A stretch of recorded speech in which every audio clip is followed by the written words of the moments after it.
satu brand aja punya banyak series yang series satu dan series yang lain harga modalnya bisa berbeda.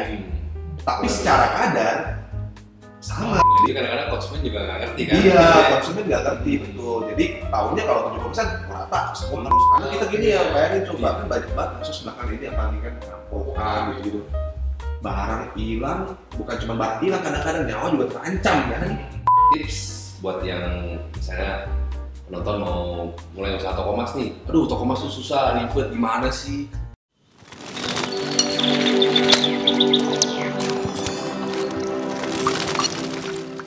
Halo guys, gua Willy dan selamat datang di channel Halo Emas. Video kali ini gua akan ngobrol-ngobrol bareng dua pemilik toko emas di Ngobrol Emas.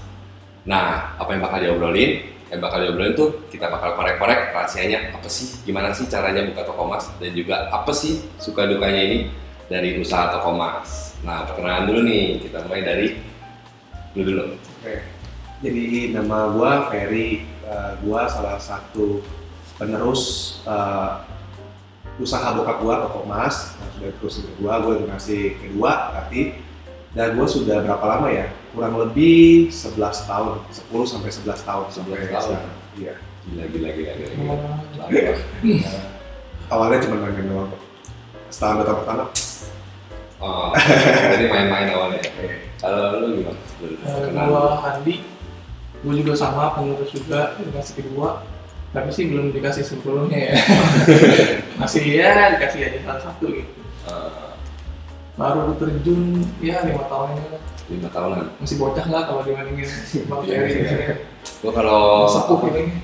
dibandingin sama dua orang ini tuh gue kayak merasa kecil gitu, gue minder ya. Dari ilmu sama dari buku tabungan tuh gue minder kayaknya. Oh iya, apa for information juga, kita semua ini adalah generasi kedua, kita ini penerus.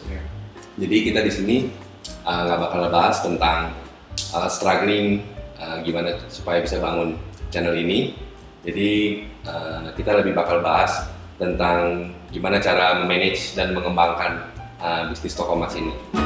Nah, dari pertanyaan pertama nih, job desk di toko emas dan cakupan bisnis. Cakupan bisnis itu maksudnya hanya retailer aja kah, atau memproduksi barang atau memproduksi barang aja? Yang pertama dari job desk dulu. Kalau gua sih secara bisnisnya emang belum yang hierarkinya terlalu tinggi gitu, jadi kayak nggak ada manajer lagi gitu, jadi hanya langsung owner biasanya langsung ke manajer kecil lah, misalnya kayak kepala toko bahasa pasarnya gitu. Kepala toko. Jadi kalau gua lebih kali kepalanya si kepala toko ini, bahasa mudahnya kayak gitu.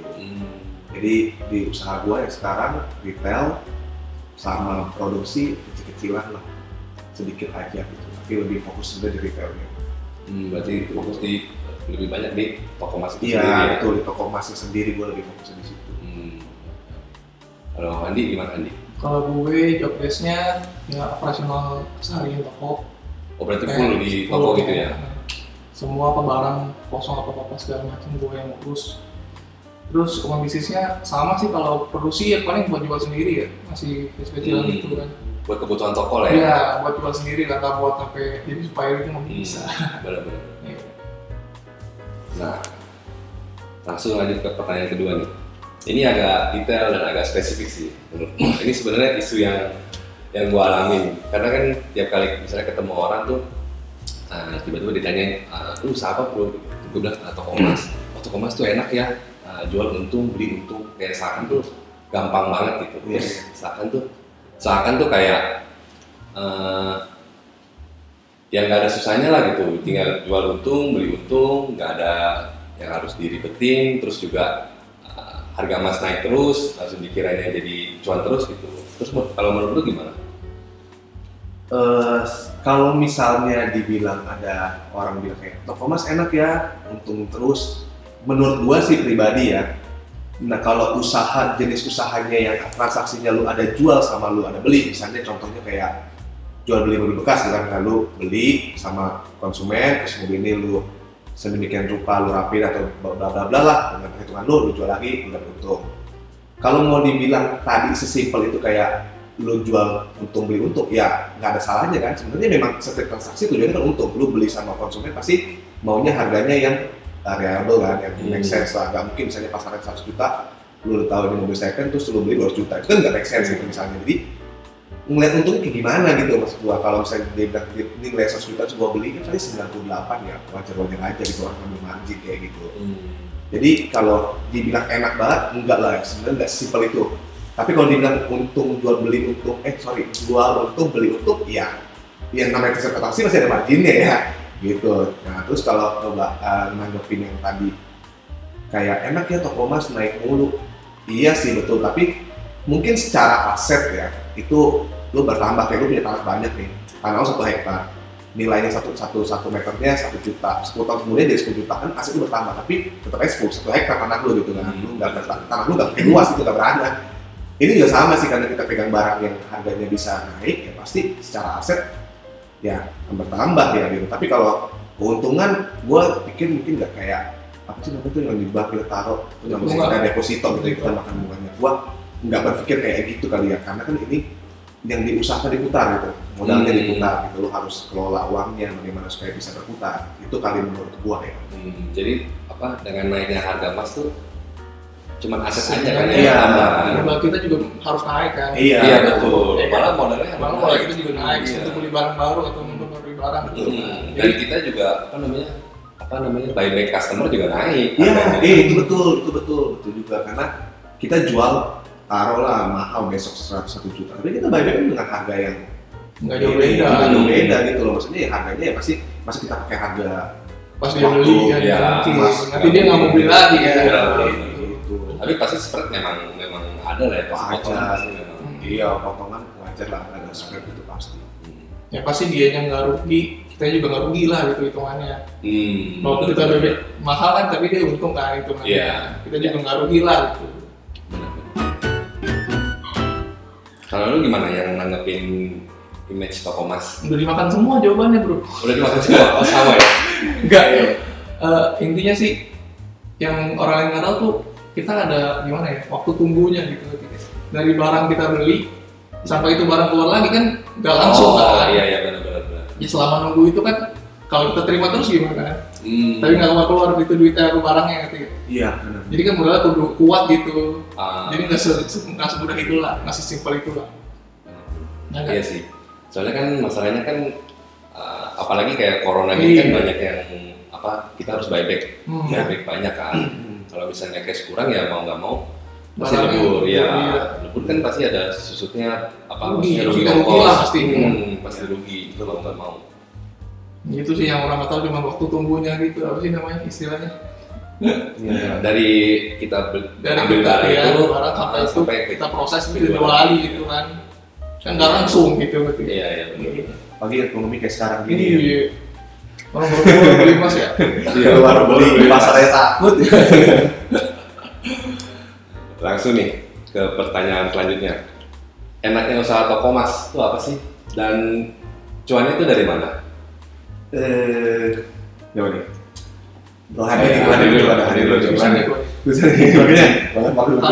Kalau enaknya ya, menurut gua itu emas tuh nggak ada sisanya, nggak ada sampahnya istilahnya. Oh, sampahnya juga bisa jadi duit. Iya, nggak ada sampah yang menjadi nggak ada apa-apanya gitu.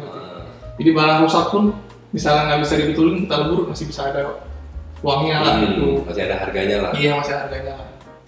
Terus cuannya ya dari ongkos. Dari potongan. Potongan ongkos juga. Iya benar. Dari ongkos sama kita ngarepnya apa ya?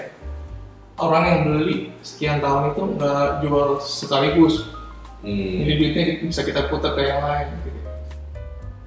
Jadi buat dibeli barang lagi, buat konsumen yang lain gitu. Ngerti. Kalau Ferry gimana? Sepuh juga nih, ilmunya lumayan ini. Jangan lihat jam terbang ya, tapi ilmunya tuh udah tinggi ya. Karena dia rajin sih dia. Jadi kalau gua sih sama ya. Sebenarnya kita kan pemain dalam dan kebetulan kan ya kita di bisnis sama ya. Harusnya kan kurang lebih pasti secara teoritis gitulah. Cuman yang kalau gua mau nekanin tuh lebih kayak persepsi orang gitu. Mungkin kalau saya tanya cuannya gimana, menurut gua sih ya cuan normal sih, pasti dari ya transaksi omset lah. Semakin banyak transaksi yang lu dapet, ya lu bisa dapetnya semakin banyak karena dari kan lu dapetnya dari marginnya itu kan satu kali jual itu marginnya berapa. Nah lu semakin jualnya banyak, ya lu semakin banyak gitu. Bukan karena kayak kalau lu jual emas harganya 1 gram itu 1 juta, baru cuan lu lebih besar daripada lu jual emas 1 gram 500.000. Itu enggak gitu, karena margin yang kita ambil tetap sama. Mau dia harganya berapa, bahkan sebenarnya lebih susah kalau emas itu mahal. Kita sebenarnya sebagai toko emas pengennya harga emas murah dong. Kenapa? Karena orang mampu beli, otomatis omsetnya banyak gitu. Secara quantity bisa banyak. Kalau emasnya 1 juta, tadinya dia bisa beli 2 gram, dia bisa gram. Padahal kita ngambil marginnya kan per gram. Gitu kalau menurut gua. Jadi itu banyak yang mungkin orang nggak paham dari situ. Cuma tahu, wah kalau emasnya 2 juta nih toko emas semua makin gede nih. Enggak sebenarnya ya. Sebenarnya justru kita makin kecil kalau bilang. Bukan makin kecil, tapi karena omsetnya makin gede, kemampuan daya belinya makin rendah. Walaupun harganya mahal, seenggaknya harganya stabil lah. Iya, betul itu lebih enak lah kalau harga stabil lah ya. Iya, kan. Soalnya kalau mahal mungkin kalau turun kita kuyang juga ya. Kayak baru sebulan gara-gara corona ini kan 3 bulan sebelumnya harga baru berapa ya? Baru 600-an kan. Sekarang udah hampir 900-an kan. Betul. Kita buyback-nya tuh bingung gitu kadang-kadang. Mau terima tinggi, kadang orang kan maunya tinggi aja terimanya kan. Iya, benar. Dan nggak sesimpel itu gitu. Oh ya, aku mau nanya dulu nih. Tadi kan cuannya tuh dari margin sama dari potongan lah ya. Marginnya dari potongan. Biasanya itu marginnya berapa persen sih dari harga total? Dikira-kira aja, maksudnya kan semua perhiasan kan nggak sama. Mungkin ada yang model baru, ada yang model lama. Itu kan pasti kan model baru kan potongan lebih besar dong. Dari segi cost juga lebih tinggi. Dari segi biaya kita ambil juga lebih tinggi gitu. Kira-kira berapa aja sih dari range berapa kalau margin itu? Kalau pengalaman gua sekian tahun, ya sekali gini, gua mesti menjelaskan dulu bahwa produk itu yang ada kita jual di toko emas rata-rata boleh dibilang 95% bahkan 95% itu kita ngambil dari supplier ya, kita ngambil dari pabrik. Kita nggak produksi sendiri, hanya mungkin 5% kita produksi sendiri. Nah, kalau kita ngambil sama supplier, otomatis kan harga itu ya supplier menentukan gitu. Kita hanya menjual, maksudnya harga modal ya kita bilang ngambil supplier itu menjadi harga modal, marginnya berapa, lalu kita jual, gitu kan. Itu kan cara perhitungan dasar lah seperti itu. Kalau ditanya, kan kadang suka nanya kenapa beda-beda. Karena supplier kita juga banyak. Kita punya banyak brand, punya banyak satu brand aja, punya banyak series yang series satu dan series yang lain harga modalnya bisa berbeda. Tapi secara kadar sama, misalnya kadar 70%. Ya orang taunya 70% ya harganya sekian gitu kan. Tapi kan itu banyak sekali faktornya lah. Ini mungkin gua nggak terlalu paham masuk dalam sistem bagaimana cara dia menghitung caranya kan. Tapi menurut gua pribadi pasti punya dia. Ada ketentuan. Kalau produk ini costnya lebih tinggi karena bla bla bla. Kalau produk ini harga bisa lebih murah karena costnya nggak ada bla bla blanya. Nah itu kan hak dia mengeluarkan harga, dan ketika kita ngambil ya costnya pasti berbeda kan, harga yang satu sama harga yang lain padahal sama-sama kadar 70% gitu. Jadi kadang-kadang konsumen juga nggak ngerti kan? Iya, konsumen nggak ngerti betul. Jadi taunya kalau 70% rata semua harus sama, padahal sebenarnya kita ngambil sama si supplier pun ya harganya berbeda-beda, ya sama gitu. Itu sih penjelasan dari ya pengalaman yang gua alamin selama 10 tahun ini ya kurang lebih kayak gitu. Itulah kenapa harganya kadang bisa beda-beda ya. Kalau spreadnya kira-kira berapa persen? Kecil sih. Ini boleh buka-bukaan nih. Boleh. Buka-bukaan nih. Kecil sebutan jangan tanya. Kalau di persenin bingung ya. Iya, gua nggak terlalu gitu persennya ya. Tapi kan bisa kita taruh yang 70% mungkin harga rata-ratanya ya. Gua bilang karena lebih banyak itu rata-ratanya di harga 700-an, ya paling kita ngambil marginnya potongan itu aja sama ongkos itu. Sebenarnya sih itu aja dinilai. Kayak misalnya kalau ada mungkin ini kan naik turun ya, maksudnya ada yang mahal ada yang murah. Kita ngambil potong rata lah dari mungkin 20.000 sampai 50.000 ya range itu. Tapi mungkin rata-rata gua ambil 25.000 lah tengahnya atau 30.000 lah. Range tengah ya. Berarti nggak sampai berapa persen? 7%. Iya. 3%, 4% doang. Nah, cuma kenapa kok bilang, mungkin ada pertanyaan nanti gini, gila lu cuma 3%, kok lu mau? Kenapa lu nggak taruh di deposito? Bunganya bahkan bisa sampai 7-8%, mungkin dari setahun, aku nggak tahu lah. kenapa nggak di situ tuh pasti jauh lebih besar ini. Karena ini kan fast moving, lu deposito setahun ya kan, sebulan lu bagi cuma berapa persen doang sebulan. Sedangkan ini hari ini kita jual, besok kita bisa jual lagi, bahkan satu hari pun bisa transaksi beberapa kali. Itu yang dari pertama kan. Itu apa namanya? Semakin banyak transaksi lu ya, gain lu bisa semakin besar. Tapi kalau transaksi sedikit, karena walaupun barangnya mahal, sebenarnya bukan dari situ dinilai, balik lagi ke situ. Berarti ya emang omsetnya aja yang gede ya sebenarnya tuh. Iya. Cuma itu kecil ya. Toko mas tuh. Sama ya. Iya emang. Cuma stigmanya doang. Iya, kayaknya untungnya gimana gitu ya. Iya. Padahal mah enggak. Kenyataannya tuh enggak. Iya. Gitu. Apalagi mau dipotong kos-kosnya kan. Benar. Belum resiko. Iya. Belum kalau barang rusak gitu kan. Iya. Karena kan pada saat kita jual nih barangnya bagus, balik kan nggak sama seperti Iya. ada penyusutan. Iya, pasti ada penyusutan. Apalagi kalau kita baru beli dari supplier gitu ya. Modalnya baru keluar tuh. Pas balik barang udah rusak. Itu kita rugi ya. Belum muter barangnya gitu. Iya. Iya. Barangnya belum muter. Jadi itu udah. Baru sekali transaksi doang udah rusak gitu Iya. barangnya. Emang ada kan suka barang-barang yang kayak gitu kan Iya. ya. Emang yang kurang awet lah. Cuman ya mau nggak mau ya apa? Yang lagunya itu soalnya. Udah tahu cepat rusak tapi lagunya itu mau gimana lagi. Udah minum dulu nih, boleh nih diminum. Oke. Waduh. Ya, ini apa nih? Ini Biru-biru nih. itu electric blue, Electric blue apa nih? seger. Ini apa nih? Ada lemon-lemonnya. Kalau itu manuka honey lemon, itu sehat tuh. Ada lemonnya, ada honey-nya. Kalau ini seger. Ini berhubung saya faktor U yang paling tua di sini, jadi mesti yang Duluan. elektrik nih. Biar segar. Lain nggak boleh suka duluan. Minum ya. Minum dulu. Seger banget gila. Nah, Untuk sedap. boleh nih beli di mana sih? Ini ada di Alam Sutra juga, di Ruko Prominence. Kalau yang di dekat Gading Serpong ada juga di Ruko Pasar Modern Paramount. Buka dari jam yang di Pasar Paramount buka dari jam 12 siang sampai jam 8 malam. Wah, boleh nih tanggal siang nih segar-segar gini nih. Biar mulai. Iya, mantap ya. Ya, jangan Enak loh ini. Koko. Langsung nih pertanyaan selanjutnya. Tadi kita ngomongin enak-enaknya campur nggak enaknya. Kita ngomongin langsung nih nggak enaknya usaha toko mas.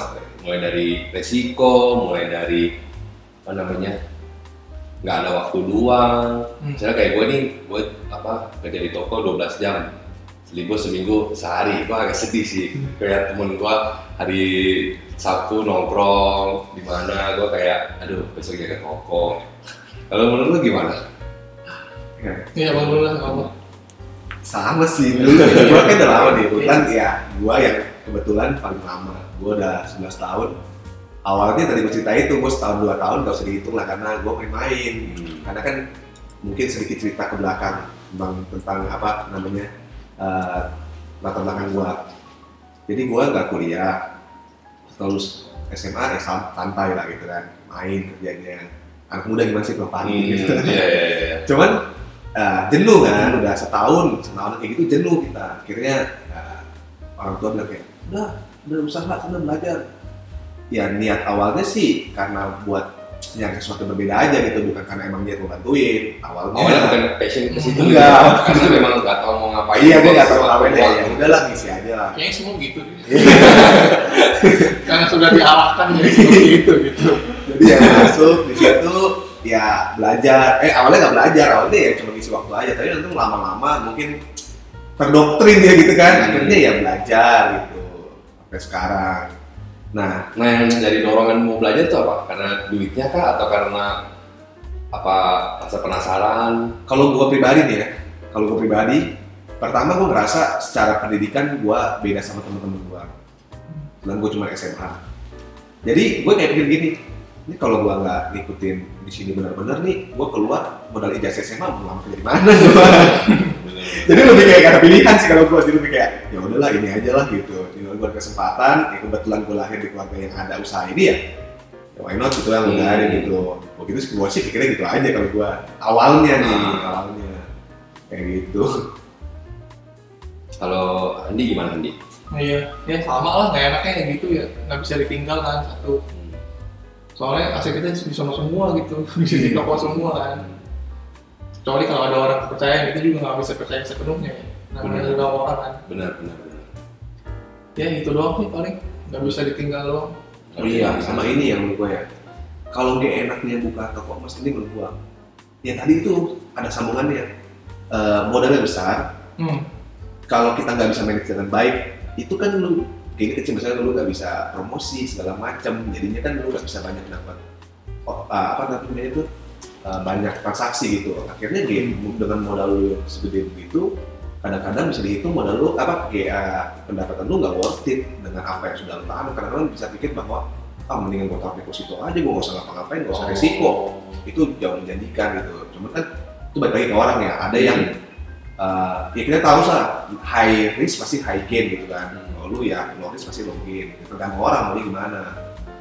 Memang kalau lebih aman ya pasti deposito sih. Iya. Karena kita gini ya, bayangin coba kan banyak banget kasus belakangan ini apalagi kan perampokan gitu. Barang hilang, bukan cuma barang hilang, kadang-kadang nyawa juga terancam kan. Itu ya, itu salah satu. Misalnya kita kan seperti bank ya, toko yang emas tuh yang dilirik dalam artian sama kriminal gitulah gitu. Lebih enaknya sih. Iya, benar ya. Gua ngeliat sih kayak gitu ya. Pasti ada gitu ya, pasti menghasilkan gitu. Bener, nggak cepet gitu. Itu sih kalau menurut gua gak enaknya. Sebenarnya sih banyak ya, banyak hal lain yang gue ingat, cuman nggak kepikir gua detail sekali gitu lah. Tapi gua garis besarnya kurang lebih kayak kecil soalnya. Iya. Misalnya tadi dia bilang nggak bisa ditinggalin, membuat sistem manajemennya pun rumit. Nah, jadi mau bikin autopilot itu bisa aja, tapi rumit sekali karena kita stokin banyak barangnya. Beda sama toko-toko yang di mall ya. Kalau kita kan pemain pasar nih, toko emas pinggir, bukan teori gitu kan. Teori yang di mall mungkin punya sistem baik, komputerisasi karena barang yang dia display pun sebenarnya nggak banyak. Jadi dia kan by order biasanya. Iya, jadi salesnya juga sedikit kan? Iya, betul. Tapi iya. Kenapa ya? Gitu loh. Salesnya sedikit, marginnya. Nah, gitu. Tapi memang marketnya kan berbeda. Iya. Marketnya berbeda, yang disasar berbeda. Kita main volume, kalau dia mainnya Iya, kita main quantity. Ya, kita main quantity, betul. Lanjut ke pertanyaan selanjutnya. Efek pandemi nih terhadap usaha toko emas. Nah, kita tahu kan ya, lagi corona begini ya, PSBB. Kalau gue sih ngerasa di toko tuh sepi banget. Awal-awal sebelum Tangerang nerapin PSBB tuh ya, jalan tuh kayak, gue kan toko emasnya di jalan raya ya, otomatis kan pasti ada suara motor, mobil gitu ya. Kalau yang awal PSBB tuh kayak nggak ada sama sekali, hening gitu. Nggak ada sales, yang jual pun nggak ada gitu, nggak ada yang toko lah, istilahnya sepi banget gitu lah. Jadi istilahnya kayak habisin waktu doang di toko gitu, nggak ngapa-ngapain, nggak ada konsumen. Kalau menurut lu gimana? Yang lu alamin gimana? Kalau di tempat gua sama gitu, sepi, nggak ada orang, nggak ada sales itu karena orang, gua nggak tahu karena emang ekonomi, pasti kan berdampak pada ekonomi kurang baik kan. Tapi orang itu sendiri juga nggak keluar gitu loh, takut keluar, terus dibatasi sama peraturan pemerintah juga yang PSBB. Itu sih berdampak banget ya. Gua bahkan sampai hilang kurang lebih 80%. 80%. Sisa 20%. Sisa 20%. Bahkan itu rata ya. Ada toko yang bisa kehilangan 90%. Gua ada satu toko yang benar sampai kehilangan 90%. Tapi nggak jangka panjang sekarang ya, maksudnya ya. Ada momen di mana itu bisa sampai hilang 10% satu bulan itu. Ya, itu struggle buat kita para yang buka toko usaha gini kan. Kita mesti punya operasional yang harus tetap berjalan, kita harus bayar sewa toko, tetap bayar gaji. Ya, bagaimana caranya kita supaya nggak PHK, itu bertahan untuk hidup sehari-hari dengan tidak adanya sales ini ya. Bayangin 90% hilang, tinggal 10% ya. Itu efeknya luar biasa sih, gitu. Benar-benar luar biasa ini. Gua rasa tapi kita bukan cuma ini doang lah, maksudnya bukan cuma di usaha emas. Semua usaha juga sama. Ya, gua sadar bahwa ini semua adalah musuh bersama gitu. Paham sih. Kalau di Handi gimana? Di tempat gue juga sepi sih, tapi cenderung orang-orang di daerah gue tuh nggak peduli gitu sama pandemi ini. Apa karena nggak peduli, tapi tetap aja nggak ada yang mampir sih. Itu nggak ada sales. Iya, tetap ada sales. Cuman ramai sih awal doang sepi. Cuma masih pada awal masih ngumpul masih gitu. Kalau PSBB selesai udah PSBB selesai masih iya. Normal atau lagi normal. Udah normal. Sekarang udah normal. Udah cepet berarti ya. Cuma kalau yang beli sih belum normal. Offset belum normal. Offset belum normal. Cuma jalan doang normal. Omset turun 60% kayaknya. 60%. Awal-awal tuh.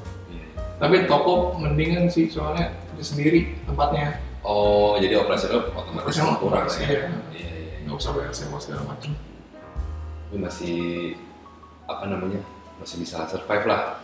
Iya. Itu juga karyawan ganti-gantian kan ke tokonya di rumahin. Oh, di sini. Iya, bener. Gue juga sama di gitu. Gue sampai sipit karena soalnya PSBB kan nggak boleh mobil nggak boleh lebih dari itu kan. Iya. Setengah kapasitas doang kan. 1, 2, 3, 4, 5 ya. Iya. Itu juga gue colong-colongan tuh, karena kan ada sempet kayak pemerintah bilang selama PSBB yang boleh buka tuh hanya jenis usaha tertentu. Nah yang buat tangkap waktu itu kan kayaknya Tokomas bukan yang masuk list boleh urgensi boleh buka pas PSBB gitu. Nah itu juga sebenarnya agak kurang jelas waktu itu gimana, cuman ya untungnya sih nggak digerebek ya sama Satpol PP, nggak disegel toko gua karena memang juga nggak mengundang sih gitu karena emang kan nggak ada konsumen gitu, jadi ya mungkin dilihat pemerintah bahwa bukan menjadi sebuah ancaman gitu. Nah cara gua kan mungkin yang konsumen nggak rame tapi kan karyawan lumayan. Akhirnya ya karena seperti dia tuh betul gua pisahin, jadi sifat hari ini masuk besok libur, lusa masuk besok lagi libur gitu. Jadi gajinya dipotong sesuai hari dia nggak masuk, buat mengurangi beban 50% betul mengurangi beban sama jadinya semuanya kena gitu. Iya supaya bisa survive ya, karena memang omset turun wah, banget ya. Mati-matian berdarah-darah itu. Omset biasa aja kita matinya cuma dikit. Iya. Lagi omset setengahnya ya. Berdarah-darah gitu. Belum dipotong PPN lagi kan. Iya, belum dipotong PPN lagi. Barang rusak. Tapi setiap kayaknya tiap wilayah beda-beda ya PSBB itu. Ada yang di Jakarta sih disuruh tutup semua kan toko-toko emas. Tapi ini daerah itu nggak disuruh. Gue juga udah datangnya sama PP. Kasih tahu doang, saya habis ngubur dengan corona nih katanya gitu. Oh gitu. Itu maksudnya apa? Sarkas sih. Saya habis ngubur nih katanya. Hati-hati ya di sini gitu. Oh. Bersih-bersihin kata rasanya gitu dia bilang. Gue bilang oke gitu. Dan bentuknya maksudnya apa gitu? Iya maksudnya. Saya habis ngubur atau ke toko gitu. Maksudnya apa dia? Apa dia bawa virus ke toko gitu? Waduh. Masuk tadi udah diinspektor belum nih? Udah deh. Tapi emang pandemi ini toko emas ngaruh lah ya juga kan. Iya, nggak cuma toko kita lah, semua pasti ngaruh. Semua di usaha kayak. Tapi menurut gua enaknya toko emas ini karena kena pandemi juga apa namanya? Kalau misalnya seandainya ada yang baru mulai nih, terus tiba-tiba pandemi gitu, loss-nya dia tuh nggak banyak dibandingkan dengan dia jenis usaha lain. Karena menurut gua emas itu ada harganya dan hari ini di misalnya kita beli perhiasan, anggap nih kita mau dagang toko emas hari ini dagang perhiasan, kemudian besok kan corona nih, otomatis kita bangkrut dong, kita mau jual semua. Nah itu besok semua bisa jadi duit itu maksud gua. Kalau kita usaha misalnya anggaplah let's say bangunan gitu, kita beli triplek 100 juta gitu. Kalau kita besok mau jadi duit kan kita harus lambat. Nggak liquid ya maksudnya. Nggak liquid gitu. Ya. Bener. Bisa liquid tapi lossnya pasti banyak. Iya. 30% dari harga. Cepat. Iya. Kalau emas kan nggak ada BU. Iya betul. Soalnya sekalian aset ya. Iya. Dan harganya juga makin naik kan. Betul. Jadi lumayan aman. Selain itu juga ini kali ya, mungkin karena usaha toko emas tuh bukan padat modal yang kayak mungkin kalau pabrik padat modal tuh benar-benar ya kayak lu mesti ada alat itu yang terus inventarisnya mungkin mejanya harus bagaimana, karena kita kan sebenarnya barang dagangan kita tuh bentuknya liquid semua. Yang padat modal benar-benar modalnya nggak bisa bergerak tuh cuman kayak ya kita etalase nggak seberapa. Tempat kadang ya kita kalau sewa bisa atau lu punya sendiri kan itu bakal jadi aset juga. Yang loss itu paling cuma kayak etalase, terus ya perkakas yang lo beli kayak semen timbangan segala macam gitu, itu aja kan. Tapi secara paling banyak kan di barang panjang itu. Persennya di masih sendiri gitu, jadi itu kan liquid sekali, bisa jadi investasi juga. Itu salah satu kelebihannya. Iya, salah satu kelebihan sih menurut gua tuh. Karena banyak juga dengar-dengar dari usaha-usaha orang yang apa namanya terkena corona ini, ya dia mau nggak mau harus jual separuh asetnya.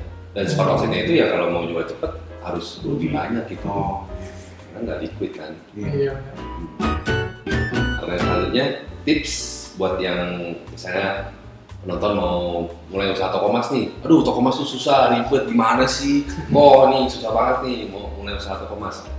Tipsnya gimana? Tips and trick langsung dari pemilik toko emas. Aduh, ini pertanyaan berat nih, karena gue bukan perintis. Ya kan, gue bukan perintis, tapi gue bisa bagi berdasarkan pengalaman 11 tahun yang gue melanjutkan aja lah ya, gitu, supaya objektif gitu. Karena gue harus dari nol nih.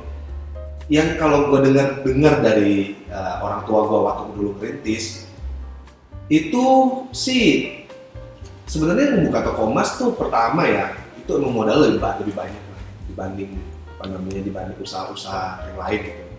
Kita kan jatuhnya retail toko, bukan usaha besar, tapi modalnya tuh udah kayak usaha gede gitu loh. Walaupun kita namanya toko gitu kan, tapi kecil gitu. Iya, tapi modalnya besar, orangnya dikit ya. Iya gitu. Itu ininya sih, maksudnya mesti ya, tipsnya ya lu mesti cari kuat di modal. Kedua tadi seperti si Bro Handi juga ngasih tahu, barang itu lo beli kan nggak langsung bisa, apa lu toko baru, brand baru. Lu butuh waktu penyesuaian marketing segala macam untuk ngeluarin itu barang. Nah, sedangkan setiap hari lu butuh operasional, kan lu mesti kuat tahan itunya lah. Karena kalau yang gua denger ya, zaman dulu gua nggak tahu nih, zaman sekarang itu relevan apa enggak, tapi zaman dulu orang itu mau beli emas di toko emas yang sudah terkenal. Maksudnya terkenal dalam kayak nama ya, bukan cabangnya udah banyak, lama, gitu ya. Udah lama. Terus gue sempet tanya, kenapa emang? Atau yang toko nggak terkenal jual emasnya nggak bagus? Enggak, ternyata bukan. Masalahnya adalah ketika emas itu beli dari toko A, itu tuh kayak ada keharusan bahwa barang itu kembali lagi ke toko A. Padahal sebenarnya sih menurut gua enggak ya, bebas aja. Cuman udah terbentuk pasarnya seperti itu. Nah, yang orang takut nih, kalau bisa gue beli di toko A, besok tokonya tutup, gue mau jual rusak, gue mau jual kemana di mana gitu. Padahal sebenarnya sih, gue nggak tahu zaman sekarang masih relevan apa enggak, tapi yang terjadi di zaman bokap gue cerita tuh kayak gitu. Makanya membangun toko emas zaman dulu tuh susah. Lu mesti bangun brandnya dulu.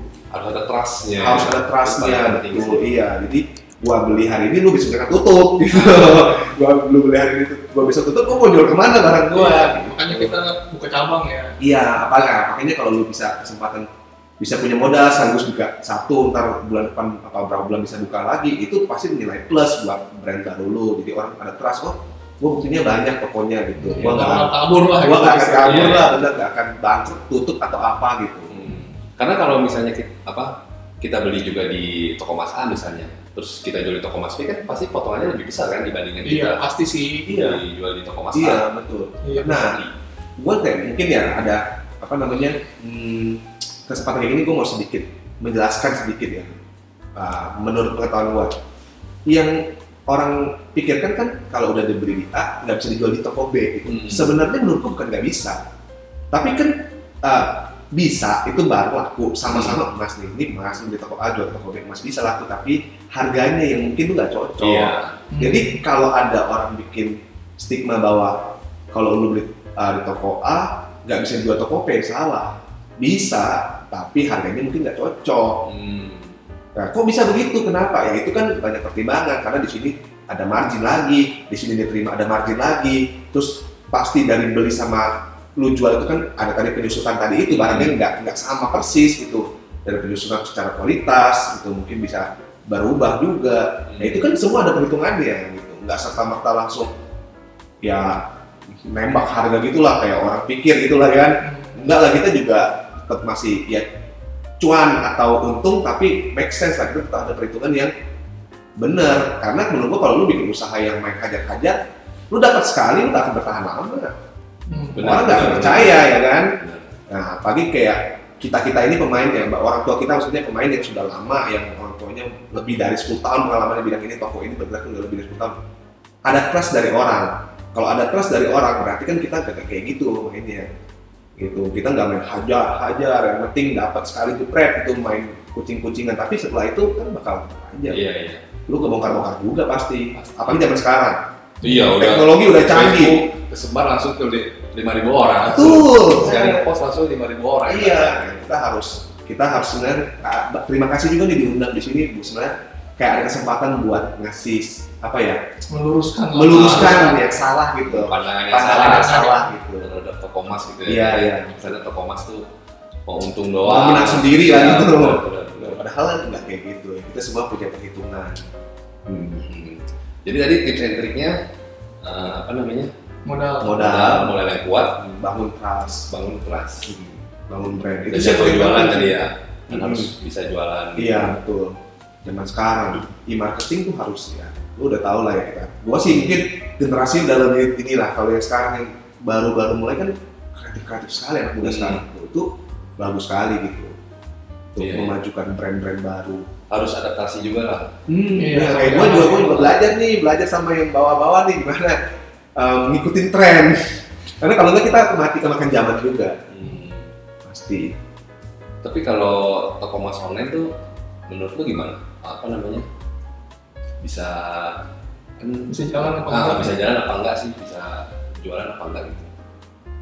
Ini pandangan gue pribadi ya. Menurut gue bisa.